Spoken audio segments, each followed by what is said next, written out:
sempat ngobrol juga sama Kak Yani, siapa tahu nanti kalau ada yang kenapa-napa dalam dirinya mungkin dengerin Rukia ikutan ke Jadi Rukia.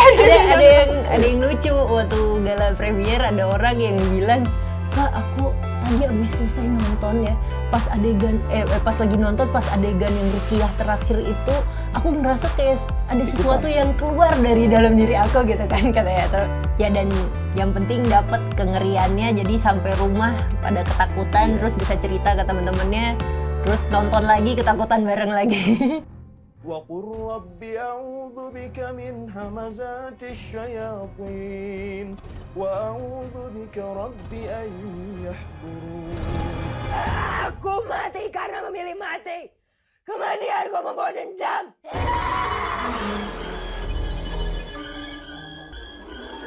لا إله إلا أنت سبحانك إني كنت من الظالمين. لا إله إلا أنت سبحانك إني كنت من الظالمين. لا إله إلا أنت سبحانك إني كنت من الظالمين. Halo Sobat PK, ketemu dengan Kintoko di podcast Kinari. Kita kedatangan duet sutradara dan pemain utama film Iblis Dalam Darah. Ada sutradara Yani Sukaria dan Michelle Joan.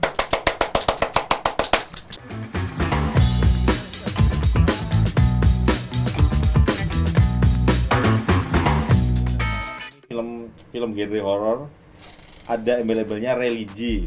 Sebelum ke Michelle, barangkali Mbak Yani Sukaria boleh cerita filmnya betulkah ada religinya, horor bumbu religi? Ya. Monggo. Pastinya ada unsur religinya ya, karena dari judulnya itu sendiri Iblis Dalam Darah, kita mengambil dari hadis riwayat Imam Bukhari gitu, iblis yang mengalir dalam darah gitu. Jadi kalau di film ini sih kita lebih ngegambarinnya itu kayak Michelle kan di sini jadi Haruni, jadi dia tuh kerasukan terus, jadi kayak ada sesuatu di dalam diri dia gitu sih. Jadi dari hadis ya, tulisannya Imam Bukhari kemudian jadi film ini. Iya. Awalnya dari mana sih sampai akhirnya ketemu tulisannya Imam Bukhari, kemudian jadi cerita film Iblis Dalam Darah? Sebenarnya sih Mas Helvi ini produser kita yang Mas juga Helvi Kardit, produser kita dan juga penulisnya itu emang udah buat ini udah lama, udah bahkan dari film kita yang sebelumnya Menjelang Maghrib. Jadi dia emang develop cerita ini emang udah lama. Terus abis itu aku tiba-tiba pas aku baca skripnya, seru banget gitu, ini kayaknya bakalan bisa keren banget, bisa serem kalau dijadiin film gitu sih. Sebenarnya sih lebih penulisan ceritanya dulu, baru judulnya itu diambil karena dia kan kerasukan, ada sesuatu dalam darah. Nah baru kita cari-cari, akhirnya malah baru kita menemukan riwayat itu gitu. Yang juga akhirnya kita gabungin gimana biar lebih dapat lagi ceritanya dengan unsur itu. Gitu. Kalau horor harus selalu ada embel-embel iblis ya. Kayak lebih dapet gitu. Iya. Iya sih, di Indonesia banyak banget sih yang periblisan sih menurut aku. Tapi ya menurut aku menarik aja, dan orang kan pasti kalau lewat langsung tahu kayak ini pasti film horor nih gitu. Jadi ngebantu orang untuk tahu, dan untuk orang-orang yang tahu hadis itu pun juga orang jadinya pasti tertarik dan langsung ngehubungin ini pasti ada unsur religinya gitu di film ini gitu. Oke, sebelum lanjut, Michelle barangkali boleh cerita pemeran utama. Jadi sebentar. Namanya depannya saya lupa. Haruni. Sebagai Haruni, pertimbanganmu apa ketika terima tawaran dari Kak Yani untuk main di film ini? Karena pemeran utama kah? Sebenarnya lebih ke waktu ditawarin ini karena kan dijelasin nih kira-kira karakternya Haruni, terus aku dikirimin skenario juga dan baca, bener-bener tertarik banget karena nomor satu aku belum pernah dapet karakter seorang wanita yang kesurupan.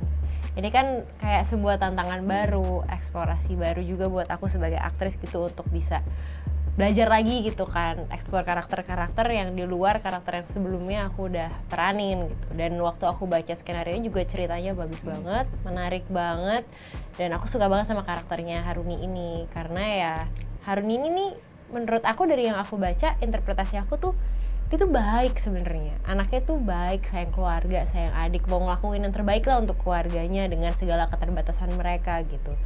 Tapi ya dia memilih jalan yang salah, makanya akhirnya terjadilah malapetaka dan dia jadi kerasukan itu. Rela atau mau tampil tidak cantik? Oh, tidak masalah. Menurut aku nggak ada sih yang namanya. Kalau nonton misal nanti di film Iblis Dalam Darah nggak ada cantik. Nggak ada cantik-cantiknya. Ada sih 1-2 scene yang muka aku lumayan gitu ya, lumayan cantik, lumayan kelihatan Satu dua lah. scene ada lah yang cantik. Ada lah, sisanya Ya. hancur. Tapi nggak, justru itu yang bikin aku excited sih. Karena ya keluar dari zona nyaman kapan lagi gitu, bisa explore sebuah karakter baru yang keluar dari zona nyaman, yang bisa nunjukin ya aku berusaha semaksimal mungkin nunjukin apa yang aku punya gitu. Kayaknya banyak juga deh di teasernya sama trailer orang nggak tahu kayaknya itu Michelle Joan. Saking mukanya sangat berubah banget jadi serem sih. Bener ya? Iya. Iya nggak apa-apa, aku nggak Artinya, masalah. apa namanya? Itu jadi pertimbangan nggak ketika tak ditawarin disodori skenario bahwa kemudian misal ini nggak akan kelihatan cantik-cantiknya gitu loh. Terganggu nggak sih gitu loh maksudnya? Enggak, aku sih nggak terganggu sama sekali ya. Aku aku meranin apapun selama ini nggak pernah mikirin nggak ada, aku harus kelihatan Oke. cantik sih, karena Kalau di sinetron gitu kan harus good looking memang ya. iya, tapi nggak selalu juga gitu kan. Aku selama aku berkarir sih nggak pernah sih yang mikirin, oh gue harus jaga image gue tetap jadi perempuan cantik gitu. Menurut aku apapun yang dikasih, peran apapun selama itu aku suka, apapun akan aku lakukan untuk bisa mendeliver peran itu dengan baik. Mau jadi jelek kayak mau harus jungkir balik, kalau emang aku suka dan aku yakin ini bagus gitu, aku pasti akan berusaha kasih yang semaksimal mungkin lah. Ada kendala barangkali selama menyiapkan karakter Haruni sebelum syuting itu? Nggak ada kendala sih, lebih banyak riset, observasi. Kita banyak ngobrol-ngobrol aku sama Kayani, terus kita Kayani ngasih aku beberapa list gitu kayak ini ya referensi film luar yang genrenya tuh horor tapi lebih ke exorcist gitu kan. Jadi kayak Exorcist yang pertama, Emily Rose, terus habis itu kita dengerin tape-nya Emily Rose yang asli sama-sama. Dialognya? Yang Atau enggak, tape rekaman waktu rekaman dia rekaman. bener-bener lagi di Yang asli dia Kesurupan. kerasukan Oke, si oke. Emily Rose yang asli kan sekarang udah banyak bisa diakses di mana aja ya, di internet dicari juga bisa. Itu tape yang dia bener-bener ada 7 demons dalam dirinya dia, yang bener-bener gimana suaranya berubah-berubah, gimana dia bisa beda-beda. Terus aku jadi riset, aku jadi paham gimana dunia persetanan. Iya, jadi aku dengerin podcast ada pastor, dia divisi eksorsis di Vatikan. Emang dia punya podcast, dia pernah jadi bintang tamu beberapa podcast juga yang emang ngebahas gimana kalau misalkan dia nanganin kasus-kasus macem-macem di negara-negara lain gitu kan. Terus ada juga podcast yang ngejelasin kayak strata-strata setan. Jadi kayak ternyata mereka tuh ada yang level bawahnya, kayak hantu-hantu Indonesia tuh Mbak Kun, Mas Poci itu tuh level-level bawah, nanti ada level atas lagi sampai ada yang lords, yang lordsnya gitu ada 9 kalau nggak salah, termasuk kayak Lucifer, terus paling atas si iblis kayak gitu. Jadi kayak bener-bener ternyata seru itu ya. itu aja sebelum syuting ya. Sebelum syuting udah risetnya udah kok kayaknya berat banget loh. Terbebani kah atau selama proses itu harus melihat film horor sempat muncul nggak ketakutan itu atau ternyata gue pemberani loh gitu. Aku pada dasarnya emang bukan penakut sih, jadi nggak masalah ya. iya, dan Nonton film horor mindset tuh aman ya. Aku nggak suka nonton film horor, bukan nggak suka sih, nonton ya nonton aja, tapi kalau disuruh pilih bukan genre favorit aku. Aku lebih suka komedi, romance, ya perempuan banget lah. Tapi nonton horor juga nggak masalah, bukan yang penakut juga. Ya nonton horor ya udah ayo gitu. Tapi bukan jadi pilihan pertama aku kalau disuruh pilih gitu. Cuman waktu aku riset ini karena mindsetnya, gue riset nih, gue mau belajar. Jadi bukan emang pengen nonton horor seru gitu, bukan karena gitu. Jadi mungkin karena mindsetnya juga mau belajar gitu, jadinya lebih ke merhatiin detail gitu, bukan yang kayak mau nakut-nakutin diri sendiri. Kan orang nonton horor kan suka karena pengen dapat feel serem takutnya gitu kan. Kalau ini kan niatnya belajar, jadi karena terlalu ini kali ya, terlalu merhatiin detail gitu, jadinya kayak orang lagi belajar bukan ya orang lagi nonton horor tuh begini. Kalau ini justru merhatiin ini ntar gimana nih dia gimana nih, lagi belajar soalnya kan. Jadi lebih ke situ sih, jadi nggak ada rasa takut-takutnya ya? Takut pasti ada ya, namanya juga manusia. Lagi nonton horor bagian jump scare ya pasti aku juga takut. Nggak mungkin nggak takut gitu. Tapi ya karena tujuannya beda aja, bukan for fun tapi untuk belajar, jadi ya gitu sih. Totalnya ada berapa film? Dan itu tuh diulang-ulang kah demi si Haruni ini? Kalau Exorcist aku lumayan ulang-ulang. Karena yang pertama ya, Bisa karena berapa kali tuh nontonnya? Kayaknya ada aku nonton 3 kali. Tapi yang pertama emang bagus banget sih, yang zaman dulu. Dengan segala keterbatasan loh, keterbatasan efek zaman itu belum bagus. Terus abis itu kayak dia bagian kepalanya muter ya, kita bisa tahu itu apa sih dibuat trik, gitu, trik gitu, kelihatan gitu. Ketawa lihatnya ya. Ya, tapi maksudnya nggak juga sih, nggak juga. Teknologinya kan dulu kan nggak. Belum secanggih sekarang gitu. Tapi itu karena itu salah satu film horor pertama aku yang aku suka banget waktu kecil. Jadi pertama kali nonton Exorcist pertama tuh aku nangis. Jadi sampai sekarang nonton itu pun tetap kerasa seremnya gitu sih. Segitunya ya Exorcist itu 1 juga, itu sih.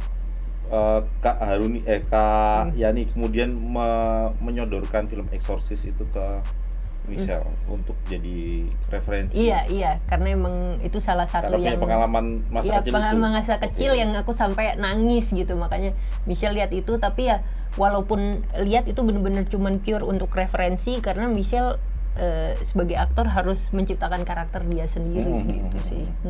Itu hanya referensinya aja ya? Iya, kan ada beberapa juga. Terus yang versinya Emily Rose juga, yang gimana dia, karena kan si Haruni ini kan gak cuman dia kerasukan, tapi kan ada prosesnya juga tuh, dari dia awal dia kan istilahnya mulai dihantui sampai dia udah masuk tuh si iblis itu ke dalam dirinya gitu kan. Nah si Emily Rose kan juga konsepnya juga mirip ada kayak juga gitu kan, sih. dia juga berproses gitu kan. Jadi ya banyak lah kayak sebagai referensi dan pembelajaran gitu, kayak gimana sih rasanya orang yang dari mulai dia ngalamin dia dihantuin, dia diganggu, sampai mulai muncul, sampai iblisnya itu masuk ke dalam dirinya dia gitu. Dan PR banget itu ya, maksudnya ketika memvisualkan di depan kamera itu, ya teorinya begitu lihat film-filmnya, tapi begitu acting, iya ya di dalam otak aku dibayangin aja gimana rasanya kalau gue nih sekarang lagi kerasukan, terus kayak orang yang dengan interpretasi di otak aku lah berusaha untuk aku bisa deliver lewat acting gitu. Gimana gitu dalam dirinya gitu Haruni tuh kayak gitu. Gimana gitu rasanya. udah nggak cantik, harus teriak-teriak, harus kesurupan itu, Harus jadi setan juga. harus jadi setan. Kayaknya ini sempat kesulitan mendirect Michelle atau aman-aman aja kemarin, karena ternyata memang pesannya dapet nih. Aman. Karena apalagi terutama pas di set ya. Jadi maksudnya pas reading kan ya kayak kamu bilang ya, pasti reading kan emang gak yang 100% banget lah, pasti kan di set yang bener-bener 100%. Tapi dia itu di set bener-bener dapet banget gitu, langsung keluar gitu, auranya dia juga langsung keluar juga, karena lokasi kita yang di tengah hutan itu, di rumah yang serem, ditambah lagi dia dirukiahin, jadi dengan sendirinya itu muncul gitu. Sekali dua kali shot gitu, sekali dua kali take atau jadi kita itu sebenarnya beberapa kali take khusus untuk si Haruni. emang kita karena beda angle. Tapi sebenarnya hampir semua take kita ambil gitu. Maksudnya nggak ada pengulangan karena kurang bagus tuh jarang banget. Oke. Jadi emang bener-bener karena kebutuhan, tapi kita emang sekali take-nya kita sengaja panjang-panjang biar kita dapetin emosinya dia yang pas paling bagusnya gitu. Capek dong ya? Sengaja dipanjangin sama Nggak masalah sih selama kita tahu hasilnya bakalan oke gitu. Ya gimana mindsetnya aja sih, kan mindsetnya ya ini berusaha kita sama-sama satu tim berusaha kasih hasil yang paling baik, yang terbaik ya dijalanin aja gitu. Padahal dari awal sampai akhir itu kan si Haruni kan banyak kan teriak gitu kan. Banyak kan Mengerang, teriak. Ya, mengerang, berteriak itu butuh tenaga ekstra untuk memunculkan emosi itu. Nggak capek itu ya? Capek sih ya capek pasti, tapi ya dijalanin aja sih. Aku sih ngerasa selama ini syuting apapun kalau jalaninnya dengan enjoy pasti nggak jadi beban sih. Yang penting memang mindset sih nomor satu menurut aku. Kalau Suara nggak bermasalah kemarin? lumayan bermasalah. Sebagai penyanyi yang pernah mengeluarkan single gitu ya. Kan suara tuh berharga banget kan itu. Tapi karena udah take kontrak ya udah nggak apa-apa ya. Aku tuh suaranya gampang habis sebenarnya. Hampir atau habis? Enggak, gampang habis tapi gampang balik lagi. Oh. Jadi bukan sampai habis ya, gampang serek gitu loh suaranya. Kalau teriak terlalu kencang suaraku tuh gampang serek. Tapi selama istirahatnya cukup balik lagi besokannya. Jadi setiap take sih aku udah pesen dari sebelum syuting, kayak misalnya ada request apa, aku cuma request sediain teh anget sama obat tenggorokan setiap Cukup itu? selama syuting. Cukup sih.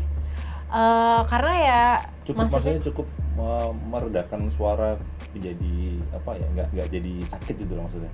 iya. Cukup dengan teh hangat gitu misalnya? Cukup. Oh. Aku cukup banget sih. Yang penting dan kita tidurnya ya maksudnya juga walaupun kita syutingnya terbalik tapi istirahatnya kan cukup. Jadi kita syuting dari menjelang maghrib sampai mau terang karena kan mayoritas scene malam. Kan?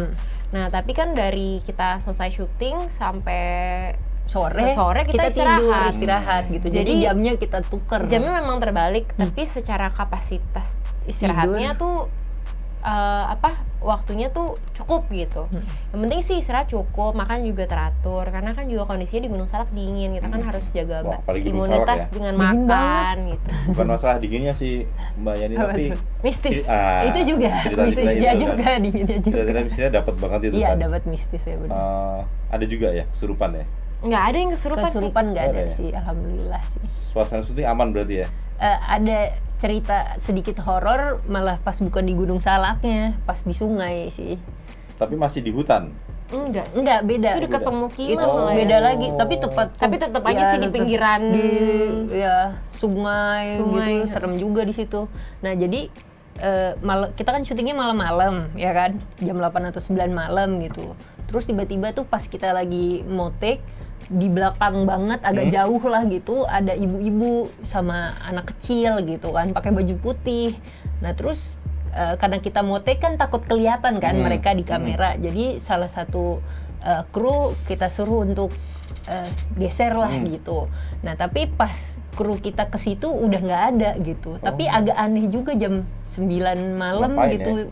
ngapain, Di pinggir tapi sungai. bisa aja sih mungkin orang daerah situ nggak tahu juga, tapi kan kita jadi banyak yang mikirnya mistis. Terus abis itu dia juga yang abis kesana, abis itu dia demam gitu sih, nggak tahu juga lah gitu, percaya nggak percaya lah. Kalau nonton ada yang tapi ini termasuk nanti spoiler. Mudah-mudahan sih filmnya mampu bertarung di bioskop nanti ya. Iya dong. Film pertama ya. Iya. Film Sebagai pertama sutradara. sebagai sutradara sebelumnya Produser di menjelang maghrib. Menjelang maghrib juga pasti lah. Sesuai judulnya pasti filmnya horor, bukan film komedi. Ada pesan apa di balik cerita ini, Mbak ya? Yang ini sampaikan ke penonton? Iya, jadi kalau di film kita ini kan banyak tuh kayak adegan-adegan ruqyah dengan lantunan ayat-ayat Al-Qur'an gitu. Nah, di sini tuh kita mau ngasih lihat kalau misalnya kita dalam situasi apapun atau kita lagi terpuruk gitu, kita tuh sebaiknya larinya kepada yang di atas. Itu sih salah satu poin penting yang mau kita ceritain di sini gitu. Saya kutip omongannya Mas Benny Benke, temannya Mbak Puput, pengamat film juga, dia wartawan. Kalau film Indonesia yang horor itu memang namanya ustadz, namanya pastor itu nggak boleh kalah sama yang namanya iblis loh. Karena kita tinggal di Indonesia ya, jadi masih percaya dengan pemuka agama bahwa yang namanya salib kalau di Katolik itu bisa mengalahkan iblis. Yang namanya ustadz itu juga nggak mungkin kalah sama iblis itu.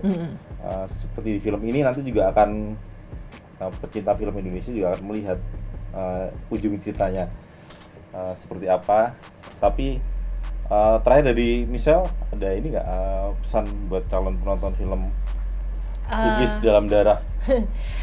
Buat para pecinta film Indonesia, yang aku rasain sih selain karena ini kerja keras kita bersama, ya pengennya bisa diterima dengan baik oleh masyarakat dan bisa ditonton banyak orang. Ya pastinya pengen juga supaya pesan-pesan yang ada di dalam film ini selain seremnya, pesan-pesan moralnya tuh bisa tersampaikan juga, yang tadi kayak ini juga udah bilang kayak tentang kalau dalam segala keadaan ya walaupun sesulit apapun jangan sampai salah pilih jalan, tetaplah mengandalkan yang di atas gitu. Terus abis itu juga moral tentang kekeluargaan, banyak banget lah nilai-nilai kehidupan yang sebenarnya bisa banget diambil dari film ini selain dari horornya tadi gitu. Ya, dan yang penting dapat kengeriannya, jadi sampai rumah pada ketakutan, terus bisa cerita ke teman-temannya, terus nonton lagi ketakutan bareng lagi. Sempat ngobrol juga sama kayak nih, siapa tahu nanti kalau ada yang kenapa-napa dalam dirinya mungkin dengerin ruqyah ikutan ke ruqyah. Ada yang lucu waktu gala premier, ada orang yang bilang, "Kak, aku tadi abis selesai nonton ya, pas lagi nonton pas adegan yang ruqyah terakhir itu, aku ngerasa kayak ada sesuatu yang keluar dari dalam diri aku gitu kan," katanya. Tapi ya lebay kayaknya. Terus abis itu temennya bilang, "Oh, ada setan kali dalam diri lo," gitu. Ya terus ya maksudnya, tapi seenggaknya berarti seru lah orang sampai ngerasa deg-degan banget sampai kayak gitu. Terus sampai ada juga yang bilang sampai pusing saking ketakutannya gitu, ada sih. Jadi maksudnya di gala premier seneng banget karena orang-orang ada yang sampai tutup mata, ngeri segala macam. Terus ada juga ibu-ibu yang nonton bilangnya, "Aduh, saya sedih," gitu. Jadi ternyata dapat juga yang peran keibuannya di sini yang jagain dua anaknya. Jadi nggak cuma horor aja, ternyata drama family-nya pun juga dapat gitu. Gampang ternyata ya bikin film horor ya? Enggak juga, tapi yang pasti sangat menyenangkan dan challenging sih, malah seru banget. Kalau dapet tawaran film horor lagi, terima atau enggak misal? Selama ceritanya bagus, karakternya juga menarik, why not? Oke. Ditantang lagi nih Mbak Yani. Mudah-mudahan nanti Mbak Yani bisa bikin film berikutnya. Michelle juga tidak berhenti di sini main filmnya. Monggo kalau mau promo ditontonnya kapan, tayang di bioskopnya kapan? Jangan lupa nonton film Iblis Dalam Darah tanggal 16 Maret 2023 di bioskop. Oke, terima kasih Mbak Yani Sukarya, terima kasih Michelle John sudah mampir ke podcast Kinari. Mudah-mudahan sehat semua. Ditunggu karya berikutnya. Terima kasih Sobat Wika sudah nonton. Sampai jumpa di podcast Kinari berikutnya. Bye-bye. Jangan lupa subscribe ya.